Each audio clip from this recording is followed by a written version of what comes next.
అందరికీ నమస్కారం. ఆంధ్రప్రదేశ్ ఎన్నికల్లో ఓటు కోసం పోటెత్తిన ప్రజలు దేశంలోనే అత్యధిక పోలింగ్ రికార్డును నమోదు చేసి ఆంధ్రప్రదేశ్ ఓటర్ల చైతన్యాన్ని దేశవ్యాప్తంగా సంచలనంగా మారిస్తే, కొందరు అభ్యర్థులు వారి అనుచరగణం మాత్రం అల్లర్లు, గొడవలతో ఏకంగా ఓటరుపైనే చేయి చేసుకుని ఈవీఎంలను బద్దలు కొడుతూ జాతీయ స్థాయిలో ఆంధ్రప్రదేశ్ పరువు కాస్తా తీశారు. ఎన్నికల రోజు, ఆ మరుసటి రోజు జరిగిన గొడవలు కేంద్ర ఎన్నికల సంఘం జోక్యం చేసుకుంటే తప్ప అదుపులోకి రాలేదంటే రాష్ట్రంలోని వ్యవస్థల పనితీరు ఏ తీరుగా ఉందో వేరే చెప్పనక్కర్లేదు. ఆంధ్రప్రదేశ్ రాష్ట్రానికి హోంశాఖ మంత్రి గారు ఉన్నారో లేదో అనే అనుమానం ప్రజల్లో ఎప్పటి నుంచో ఉన్నప్పటికీ ఎలక్షన్ కమిషన్ ఆధ్వర్యంలో సైతం ఆంధ్రప్రదేశ్ పోలీసులు శాంతి భద్రతలు నెలకొల్పడంలో ముందస్తు జాగ్రత్తలు తీసుకోవడంలోనే కాక అల్లర్లు జరిగిన తర్వాత కూడా ఎక్కడా పటిష్ట ఏర్పాట్లు చేసినట్టు కనిపించదు. పైగా కింది స్థాయి పోలీసు అధికారులు పై అధికారుల నుంచి వచ్చే ఆదేశాలను సైతం పక్కకు పెట్టారనే ఆరోపణలు వినిపిస్తున్నాయి.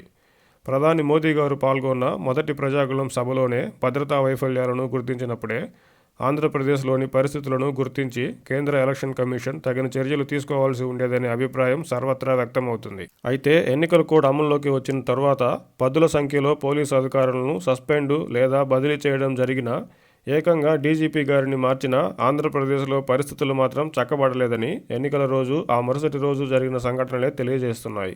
ఎన్నికల అనంతరం కేంద్ర ఎలక్షన్ కమిషన్ ఆదేశాలతో విచారణ జరిపిన సిట్ ప్రాథమిక నివేదికలో ఎన్నికల రోజు, ఆ మరుసటి రోజున జరిగిన దాడుల్లో ఏకంగా దాదాపు 5,000 మందికి పైగా నిందితులు ఉన్నట్టు గుర్తించింది. వారిలో కనీసం 500 మందిని కూడా అదుపులోకి తీసుకోలేదని పేర్కొంది. పైగా నిందితులపై పెట్టిన సెక్షన్లు విచారణలో లోపాలు ఉన్నాయని సిట్ నివేదికలో ప్రధానంగా పేర్కొంది. మితిమీరిన అధికార గర్వంతో చెలరేగిన కొందరు అభ్యర్థులు, అనుచరులు వీరంగం ఒకెత్తైతే వారితో పాటు పోలీసు అధికారుల అలసత్వమే ఎన్నికల రోజు, ఆ తర్వాత జరిగిన దాడులకు ప్రధాన కారణంగా కనిపిస్తుంది.